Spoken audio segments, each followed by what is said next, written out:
Je vous invite à prendre vos Bibles et nous allons lire Luc chapitre 2. On commence par le verset premier, on se sera terminé le verset 20. Luc chapitre 2, je commence par le verset numéro 1 et ce sera terminé le verset numéro 20. Je vais lire au nom de Jésus. En ce temps-là, parut un édit de César Auguste ordonnant un recensement de toute la terre. Ce premier recensement eut lieu pendant que Quirinius était gouverneur de Syrie. Tous allaient se faire inscrire, chacun dans sa ville. Joseph aussi montant de la Galilée, de la ville de Nazareth, pour se rendre à Judée, dans la ville de David, appelée Bethléem, parce qu'il était de la maison et de la famille de David, afin de se faire inscrire avec Marie, sa fiancée, qui était enceinte. Pendant qu'il était là, le temps où Marie devait accoucher arriva, et elle enfanta son fils préméné. Elle l'émaillota, le coucha dans une crèche parce qu'il n'y avait pas de place pour eux dans l'hôtellerie. Il avait dans cette même contrée de bergers qui passaient dans le champ les veilles de la nuit pour garder leurs troupeaux. Et voici, un ange du Seigneur leur apparut, et la gloire du Seigneur resplendit autour d'eux. Ils furent saisis d'une grande frayeur. Mais l'ange leur dit, ne crains point, car je vous annonce une bonne nouvelle qui sera pour tout le peuple le sujet d'une grande joie. C'est qu'aujourd'hui, dans la ville de David, il vous est né un sauveur qui est le Christ, le Seigneur. Et voici à quel signe vous le connaîtrez. Vous trouverez un enfant émailloté et couché dans une crèche. Et soudain, il se joignit à l'ange une multitude de l'armée céleste, louant de Dieu et disant, gloire à Dieu dans les lieux très hauts, et paix sur la terre parmi les hommes qu'il a créés. Lorsque les anges les heures quittaient pour retourner au ciel, les bergers se dirent les uns aux autres, allons jusqu'au Bethléem et voyons ce qui est arrivé, ce que le Seigneur nous a fait connaître. Ils y allèrent en hâte et ils trouvèrent Marie et Joseph et le petit enfant couché dans le crèche. Après l'avoir vu, ils racontèrent ce qui leur avait été dit au sujet de ces petits enfants. Tous ceux qui les entendirent furent dans l'étonnement de ce que leur disaient les bergers. Marie gardait toutes ces choses et le repassait dans son cœur. Et les bergers se retournèrent glorifiant et louant Dieu pour tout ce qu'ils avaient entendu et vu et qui était conforme à ce qui leur avait été annoncé. Que Dieu bénisse ce texte. Amen.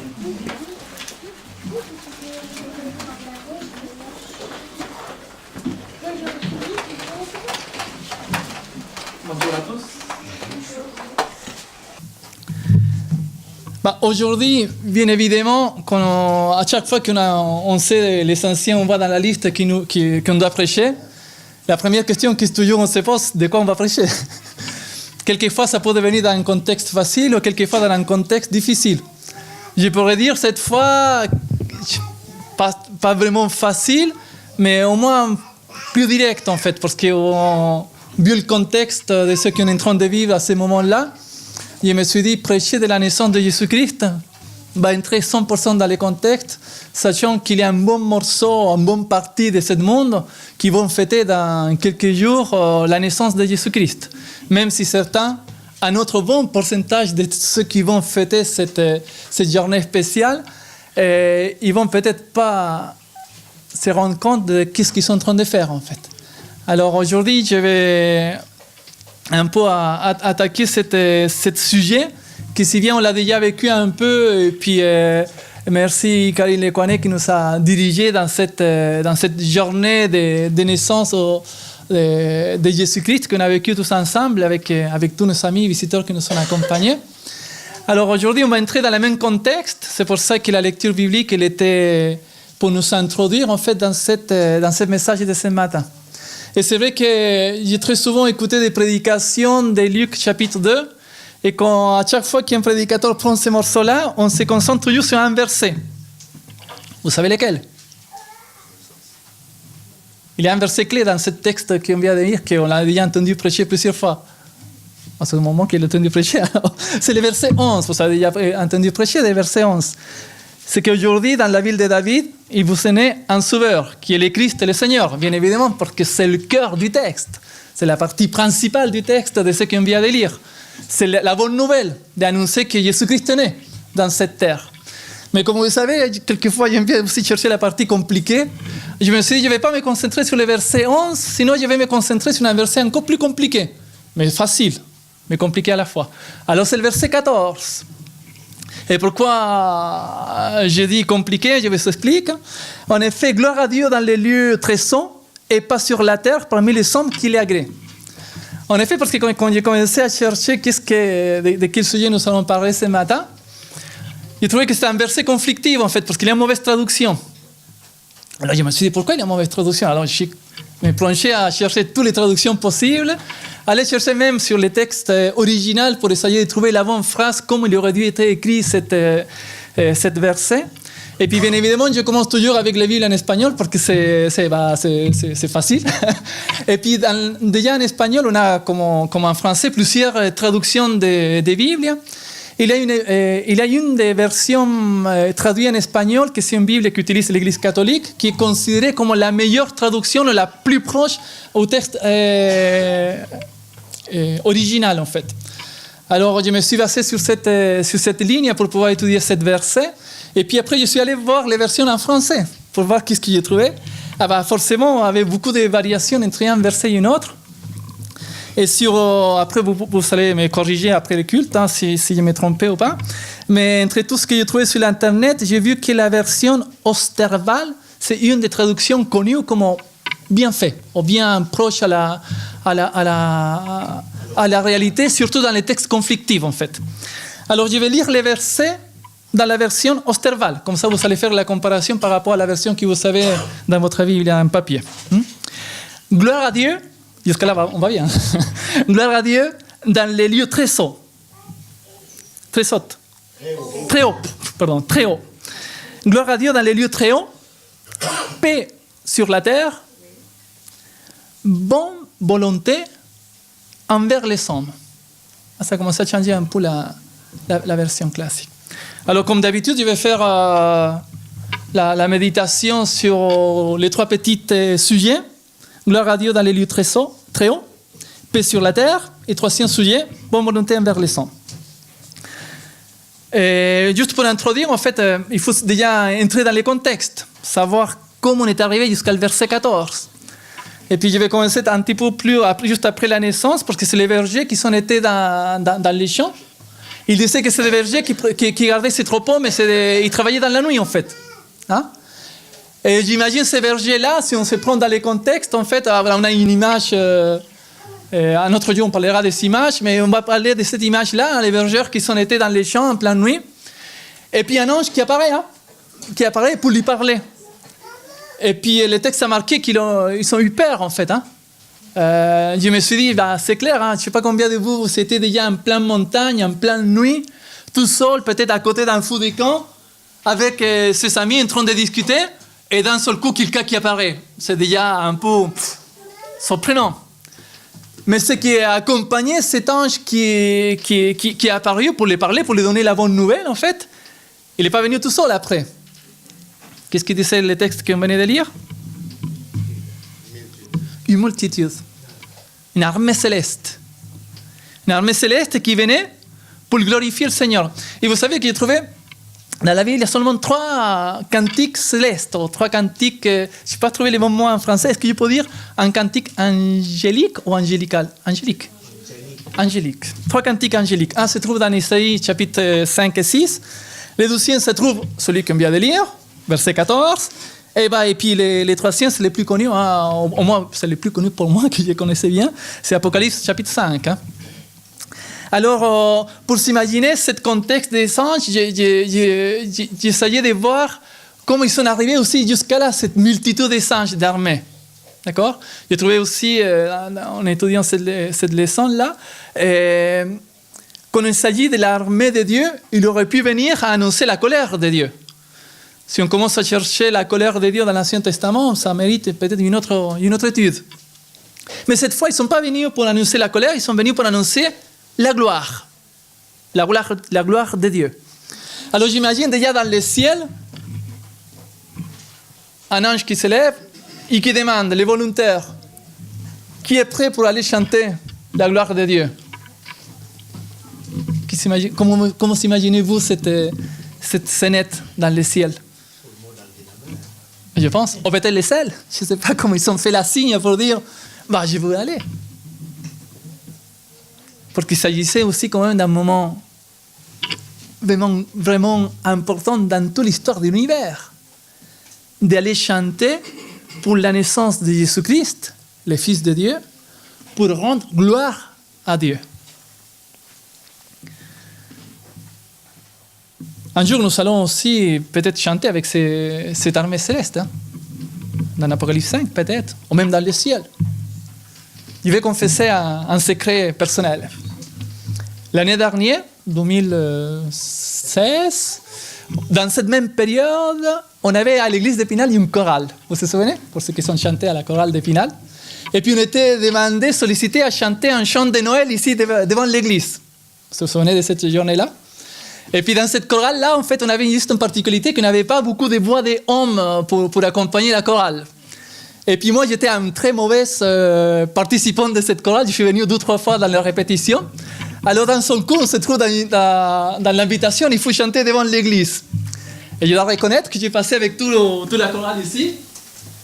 Et puis j'ai chanté juste les 2 ou 3 premières lignes, que c'est la partie que moi j'avais répétée, que je savais. Après le reste, j'étais là, je bougeais un peu la bouche. Mais le secret que je voulais vous confesser, c'était agréable en fait d'être parmi la chorale, d'entendre mes coéquipiers à côté chanter avec une harmonie.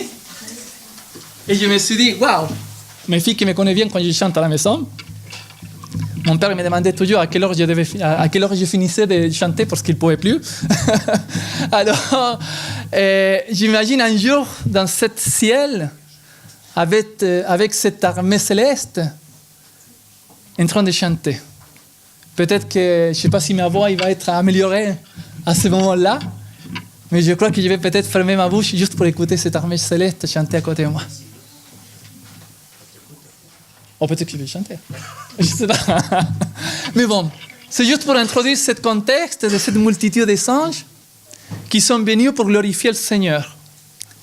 Alors je répète les versets pour voir si à la fin des cultes, on peut arriver à dire les versets par cœur, au moins la traduction la plus proche.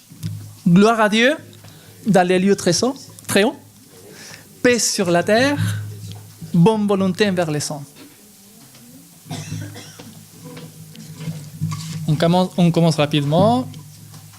Je me suis rendu compte aussi la dernière fois que j'avais partagé une étude avec vous, j'ai pris beaucoup de temps, c'est pour ça qu'aujourd'hui j'essayais de compacter pour ne pas revenir toujours sur la même dynamique longue. Alors, première partie, gloire à Dieu au plus haut des cieux. Si j'ai bien dit, non, je n'ai pas pris la bonne traduction. Je vais laisser ma traduction à côté, comme ça je ne me trompe pas. Gloire à Dieu dans les lieux très hauts.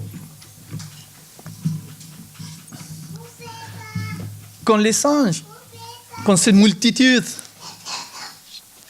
chante cette petite phrase « Gloire à Dieu dans les lieux très hauts », il ne s'agit pas d'un message d'espoir. Il ne s'agit pas qu'ils ne sont pas en train de chanter « J'espère que la gloire de Dieu ». Ils ne disent pas quelque chose qui va passer dans le futur, sinon une conséquence directe d'un premier résultat de la naissance de Jésus-Christ. J'ai juste lu une chose dans l'introduction. À chaque fois, j'essaye de partager un titre de la prédication, un titre de l'étude. Alors, j'avais 2 propositions pour aujourd'hui. La première, c'était le 12e hymne céleste ou angélique.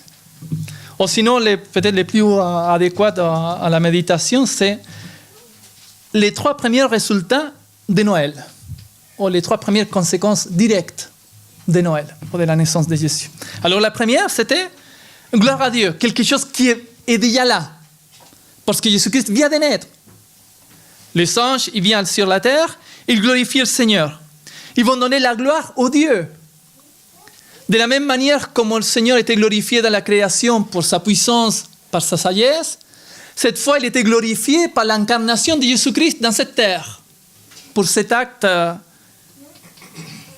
de miracle, puissance, de la manière comme Dieu était transformé dans une chair, en fait, dans un être humain.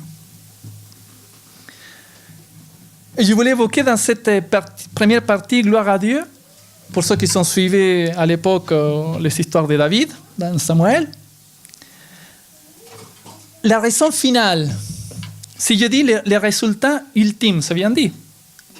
Oui, c'est les vraies concentrations, but de toutes les choses, en fait. Si vous avez suivi mes études précédentes, vous allez arriver à la conclusion que le résultat ultime de la naissance de Jésus-Christ se dirige vers la gloire de Dieu.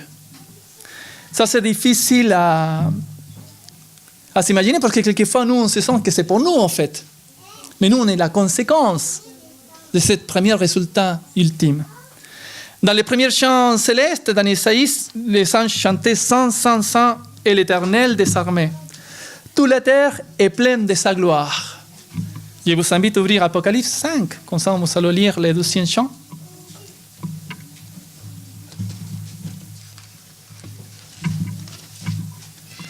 Apocalypse chapitre 5, verset 12. Et il disait à une voix forte, l'agneau qui a été immolé est digne de recevoir la puissance, la richesse, la sagesse, la force, l'honneur, la gloire et la louange.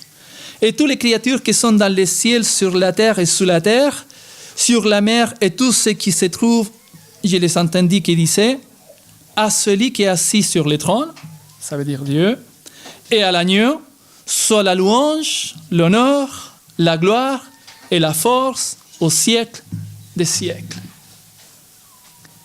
Le résultat ultime de la naissance de Jésus-Christ, c'est pour glorifier le Dieu.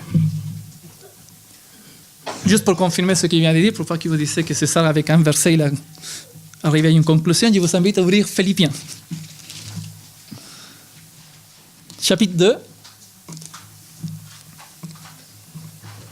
On va lire à partir du verset 5. Ayez en vous les sentiments qui étaient en Jésus-Christ. Verset 6. Lequel existait en forme de Dieu, n'a pas regardé comme une proie à arracher d'être égal avec Dieu, mais s'est dépouillé lui-même en prenant une forme de serviteur, en devenant semblable aux hommes, et ayant paru comme un simple homme. Il s'est humilié lui-même, se rendant obéissant, verset 8, il s'est humilié lui-même en rendant obéissant jusqu'à la mort, même jusqu'à la mort de croix. Verset 9, c'est pourquoi aussi Dieu l'a souverainement élevé et lui a donné le nom qui est au-dessous de tout nom, afin qu'au nom de Jésus, tout genou fléchisse dans les cieux, sur la terre et sous la terre, et que toute langue confesse que Jésus-Christ est le Seigneur, à la gloire de Dieu le Père. Résultat ultime, la gloire du Seigneur. Quand on parle de nos contextes aujourd'hui de Noël, je pourrais dire aujourd'hui, plutôt que la fête de Noël, je dirais la fête de l'adultère de Noël, parce que tout est confondu aujourd'hui. L'ennemi a trouvé les stratégies. Finalement, l'être humain, il a essayé de garder une date, même si on sait que ce n'est pas la bonne date, qui a trouvé une date pour essayer de se rappeler de la naissance de Jésus-Christ, qui au départ, pourquoi pas, avoir une date, un petit moment de se rappeler de cette naissance, mais en même temps, l'ennemi a trouvé la façon de pouvoir nous, même si la première intention de l'être humain était bonne, finalement disparu en fait. Parce qu'aujourd'hui, qu'est-ce qui se passe à Noël? Est-ce qu'un enfant pourrait me dire les mots-clés de Noël? Ah ouais, merci. Attends, qui était bien concentré, quoi. Merci, attends. Merci de me suivre, quand même. Ah bah oui, c'est les mots-clés aujourd'hui, le cadeau, en fait. Ah voilà, là, déjà, on est à 90% des billets de but principal de la journée qu'on voulait réaliser. Et puis, ça a ajouté aujourd'hui un nouveau personnage qui est arrivé à Noël, que c'est les fameux Père Noël, qui viennent évidemment prendre la concentration principale. Alors, si on ajoute dans cette fête, je voulais ajouter la troisième, que c'était la nourriture, mais bon, on va la laisser à côté, parce qu'on dit que les Français parlent beaucoup de la nourriture, je ne sais pas si c'est vrai, mais on ne va pas parler de la nourriture, on va parler juste, en fait, l'effet de l'adultère, dans le sens que pour un moment précis dans lequel peut-être que l'intention était bonne au départ, on voulait glorifier le Seigneur, glorifier Jésus-Christ pour avoir venu dans cette terre, mais finalement, tout est perdu. Tout est perdu, soit vers les cadeaux, dans lesquels, bien évidemment, finalement, c'est nous-mêmes qui on devient les personnages principaux. Hein. J'essaie toujours de voir les attitudes de mes filles à l'époque, et puis aujourd'hui, Émilie, lorsqu'ils reçoivent un cadeau, on se sent bien. Oui, c'est moi l'acteur principal de ces moments-là. C'est comme lors de notre anniversaire, quand on reçoit des cadeaux, on se sent bien, et tout est concentré vers nous, en fait. Et bien, ces jours-là, tu devrais être concentré vers qui? Vers Dieu. À lui la gloire. D'habitude, je fais toujours les 3 points et à la fin, je fais les applications. Aujourd'hui, je vais changer la méthode.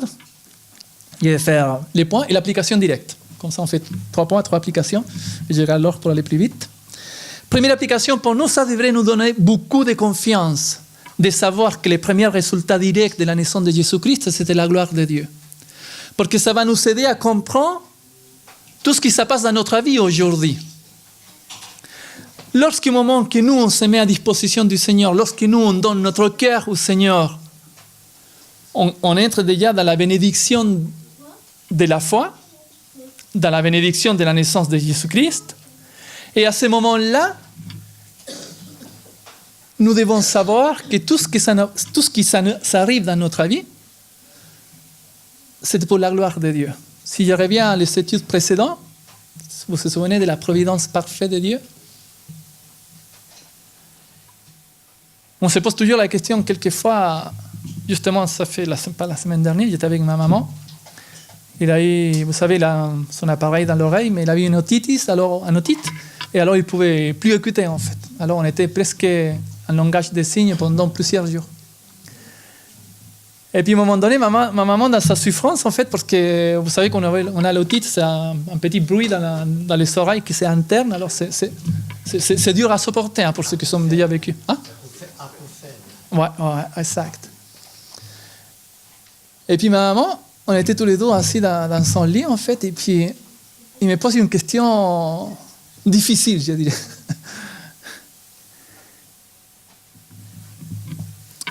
Pourquoi? Il m'avait dit comme ça. Pourquoi si j'ai tellement prié chaque jour, le Seigneur, il ne m'a pas guéri? Waouh! Je restais comme ça devant elle. Il va falloir qu'on commence, maman, 1 Samuel 25, 26, 27, 28, 29, 20 et 30, qu'on n'a pas encore fait. Je pense que c'est la question la plus dure à répondre. Mais lorsque vous comprenez ce verset-là, lorsque vous comprenez que même Jésus-Christ, dans toute la souffrance qu'il a eue dans sa terre, c'était pour glorifier le Seigneur. Peut-être que le Seigneur nous permet de passer pour des moments difficiles. peut-être des maladies pendant toute notre vie, peut-être des souffrances ponctuelles, peut-être aujourd'hui, nous, on est dans la tristesse, peut-être dans la solitude. On ne sait pas qu'est-ce qui se passe dans notre cœur ou dans quel moment de souffrance on peut se trouver. Mais pouvoir comprendre que c'est le Seigneur, dans sa providence, qui contrôle toutes les choses. Et qu'à la fin, que le résultat ultime sera par sa gloire, ça devrait nous donner beaucoup de confiance. Juste un verset pour comprendre ça. Jean, chapitre 17.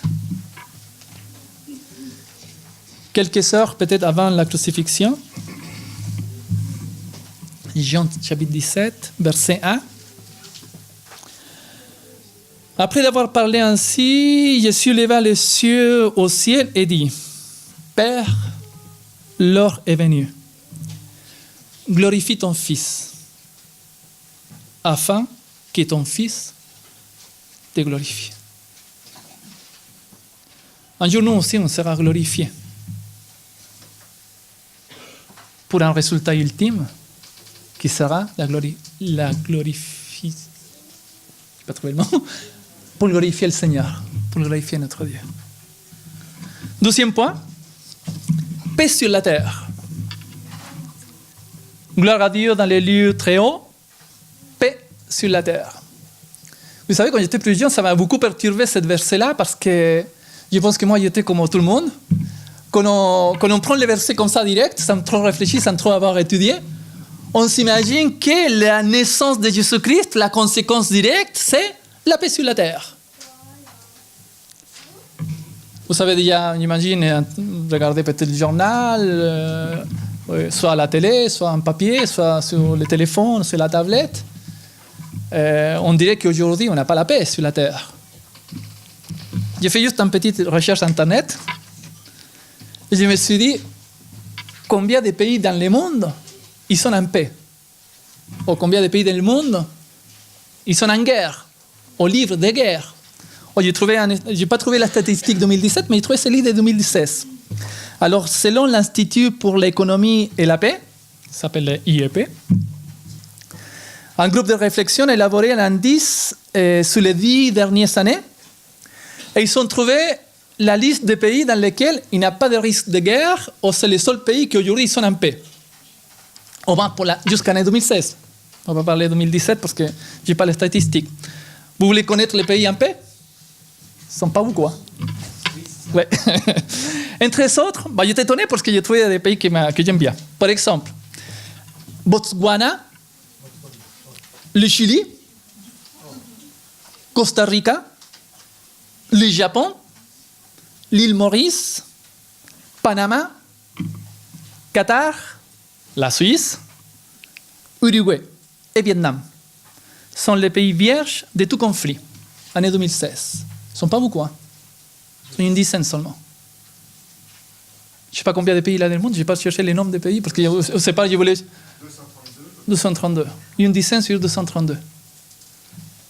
L'étude, elle est bien des vierges de conflits. Ça veut dire, aujourd'hui, il n'y a pas une guerre dans la France, mais la France participe peut-être dans des autres guerres qui ne sont pas liées ici au cœur. C'est pour ça qu'il dit la statistique sur les 10 pays qui sont vierges en guerre. Alors forcément, quand on voit ça, et on voit les textes « paix sur la terre », on comprend les trois. Il y a des autres, j'ai trouvé sur Internet aussi cette semaine, qui pensent que cette paix sur la terre va vers... c'est une prophétie en fait. Plus dans le futur. Pour dire qu'un jour, on sera dans cette terre en paix. Lorsque Jésus-Christ soit glorifié, lorsque Dieu soit glorifié, et lorsque la nouvelle Jérusalem descend sur la terre, il nous va habiter ici pour l'éternité. Bien évidemment, là, on sera en paix. Mais le vrai sens de ce verset, les 12e ou entre les 3 premiers résultats de la naissance de Jésus-Christ, c'était la gloire à Dieu, et en 12e place, paix sur la terre. Mais cette paix-là, il ne s'agit pas de la paix qu'on vient de parler, sinon plutôt de la paix qu'on vient d'étudier. Ah, vous avez compris la phrase? Romains. On vient d'étudier pendant tous les trimestres. Romains 5.1. Étant donc justifiés par la foi, nous avons la paix avec Dieu. Par notre Seigneur Jésus-Christ. C'est par sa naissance que nous avons la paix.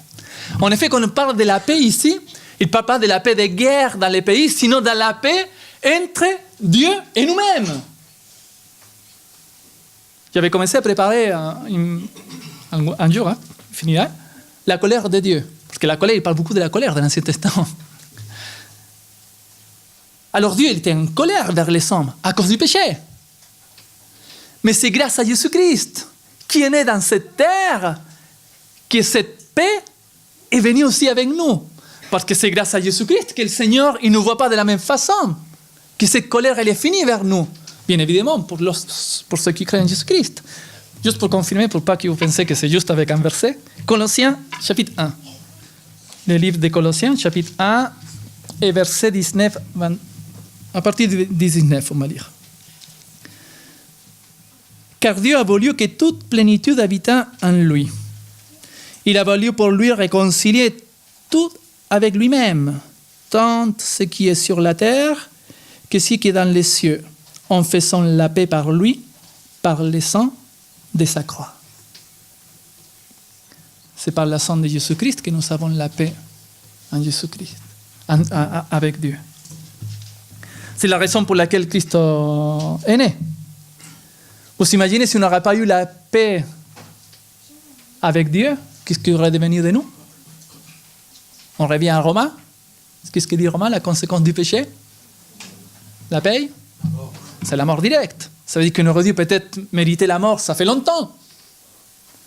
Mais c'est grâce à la naissance de Jésus-Christ que la paix est venue dans cette terre et que nous allons trouver la paix en Dieu.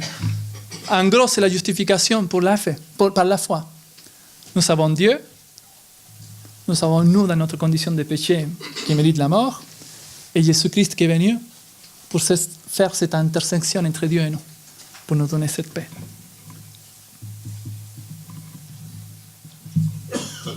Application pour nous. Je ne sais pas si dans cette période de Noël, si vous avez déjà prévu des cadeaux pour quelqu'un. Je ne sais pas si vous avez déjà prévu des cadeaux pour vous-même. Mais si on voulait parler des bons cadeaux aujourd'hui, les bons cadeaux étaient là. C'est la naissance de Jésus-Christ. C'est cadeau d'avoir la paix grâce à Jésus-Christ.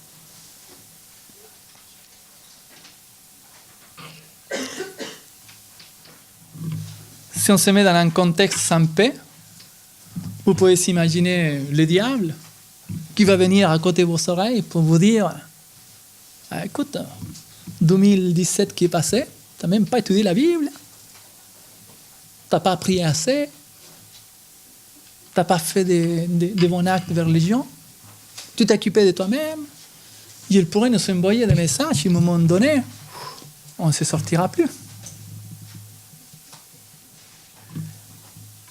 Mais la naissance de Jésus-Christ qui nous donne cette paix et qui grâce à lui aussi, il nous donne le pardon de nos péchés. Comme on dit 1 Jean 1,9, si nous confessons nos péchés, il est fidèle et juste pour nous pardonner. Alors cette paix de savoir que malgré nos péchés, que malgré nos conditions de pécheurs, nous avons la possibilité de nous mettre à genoux en face de Jésus-Christ et demander pardon pour nos péchés, et nos péchés seront pardonnés. C'est la confiance avec laquelle j'espère qu'on puisse sortir aujourd'hui de cette culte. Troisième partie du verset, gloire à Dieu dans les lieux très, très hauts, paix sur la terre, bonne volonté envers les hommes. Bonne volonté envers les hommes, c'est la partie conflictive de la traduction de ce verset selon la traduction que vous avez dans votre Bible. Et quand Dieu parle de la bonne volonté envers les hommes, c'est le troisième résultat direct de la naissance de Jésus-Christ. Je dirais cette bénédiction d'avoir la bonne volonté de la part de Dieu. Et quand on dit la bonne volonté de la part de Dieu, c'est la bonne volonté de Dieu vers tous les hommes. Il ne fait pas cette fois de différence. Même Jésus-Christ l'a dit en Matthieu 5, 45, il fait lever son soleil sur les méchants. Vous connaissez la suite. Et sur les bons. Il fait pleuvoir sur les justes et sur les injustes. Ça veut dire la bonne volonté de Dieu, grâce à la naissance de Jésus-Christ, devient pour tout le monde. Le salut, grâce à la naissance de Jésus-Christ, devient pour tout le monde. Vous lisez 1 Timothée, on n'était pas trop loin des Colossiens, si vous savez rester sur Colossiens, c'est quelques pages après. Première épître de Paul à Timothée, chapitre 4, verset 10. Parce que nous avons mis notre espérance dans Dieu vivant, qui est le sauveur de tous les hommes, en particulier des croyants, ce que dit l'apôtre Paul. Alors, dans la bonne volonté des hommes, en fait, Dieu, dans la bonne volonté... Aujourd'hui, si on regarde le monde actuel, on peut glorifier le Seigneur pour sa bonne volonté vers les hommes. Aujourd'hui, nous avons des technologies qui nous aident, qui nous permettent de vivre tranquillement dans ce monde. Nous avons, par exemple, les avances de la science, hein, l'effet d'avoir juste une voiture pour pouvoir venir à l'église. Devient toutes ces bénédictions vient de la bonne volonté de Dieu, qui a été tombée sur tous les hommes de cette terre. Grâce à cette bonne volonté de Dieu aussi, nous avons, par exemple, la médecine, qui nous aide éventuellement, quand nous sommes malades, à pouvoir avancer ou se guérir. Et c'est plus que clair que sans cette bonne volonté de la part de Dieu, ce monde aurait été une catastrophe. Justement, on parlait un petit peu dans l'école du sabbat par rapport à la totalité de ce monde. Si on n'aurait pas eu des autorités, on aurait eu pire encore, qu'on avait dit. On a lu sur Romains chapitre 12, c'est le Seigneur qui met les autorités dans ce monde. Petite application pour nous. Il faut aujourd'hui valoriser cette réalité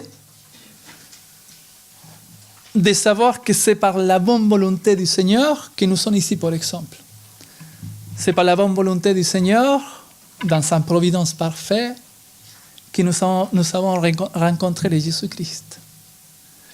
J'espère qu'aujourd'hui, en partant d'ici de notre petite église, on puisse sortir en glorifiant le Seigneur pour la naissance de Jésus-Christ, en remerciant le Seigneur pour la paix qu'il nous accorde, la réconciliation qu'il a trouvée entre lui et l'homme, en glorifiant le Seigneur aussi pour sa bonne volonté vers nous.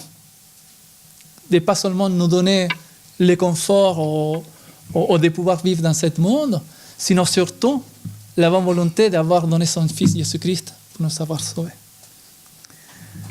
L'année est bientôt finie, 2018, peut-être des années de résolution, de nouvelles décisions. Mais il y a une chose qu'il faut que soit claire dans notre esprit. On commence une nouvelle année.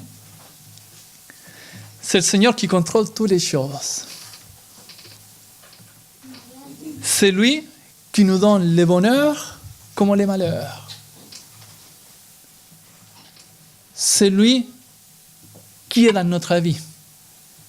Et le résultat ultime de cette année 2017 qui vient de finir, et le résultat ultime, j'espère, de l'année 2018, et j'espère le résultat ultime aussi de notre vie, sera la gloire de Dieu, grâce à Jésus-Christ et sa naissance. On se prépare pour cette année, pour cette nouvelle année qui vient, en faisant confiance au Seigneur, pour toutes les choses bonnes et pour toutes les choses mauvaises. Vous savez, je viens attaquer le sujet de David, ça fait un bon moment.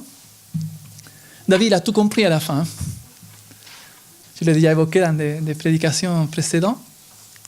Et vous savez, il y a un verset que je n'avais pas encore partagé avec vous, c'est le psaume 119, 75, qui m'a beaucoup étonné depuis le départ de David, en fait. Bon, je vais vous lire, en fait, parce que il y a plusieurs versions, bien évidemment, et moi, comme j'étais plongé aussi dans les différentes versions de Bible cette semaine, et j'ai rescapé celui de la parole de vie que je pense qu'il montre bien les sons de ce que je voudrais dire, sauf que je dois trouver le verset, puisque je l'ai noté. Ah bon, papier disparu dans ma Bible. Ah, et là. Alors, je vais vous lire selon la version parole de vie. Seigneur, je le sais. Tes décisions sont justes. Tu as bien fait de me laisser souffrir. waouh, je me suis dit, quand David, il arrive à écrire ça, je me suis dit, il a tout compris en fait. Parce que tout ce qui nous arrive dans notre vie, en fait, soit la souffrance, ou soit la joie, soit le bonheur, soit la tristesse, c'est le Seigneur qui l'a fait. Et vous voyez la déclaration de David, t'as bien fait. Ça veut dire, peut-être que ce n'est pas aujourd'hui qu'on aura la réponse pourquoi on a passé por une souffrance ou pas. Pourquoi on a perdu quelqu'un ou pourquoi on n'a pas perdu. Pourquoi quelqu'un s'est éloigné de nous ou pourquoi la personne reste toujours à côté de nous. Peut-être que ce n'est pas dans cette terre. Mais j'espère un jour pouvoir dire comme David, Seigneur, tu as bien fait. Tes décisions sont justes. Que le Seigneur nous fortifie, que le Seigneur nous donne cette confiance et qu'on puisse tous dire gloire à Dieu dans les lieux très hauts, paix sur la terre, bonne volonté vers les hommes, grâce à Jésus-Christ et sa naissance. Que le Seigneur vous bénisse, mes frères et sœurs.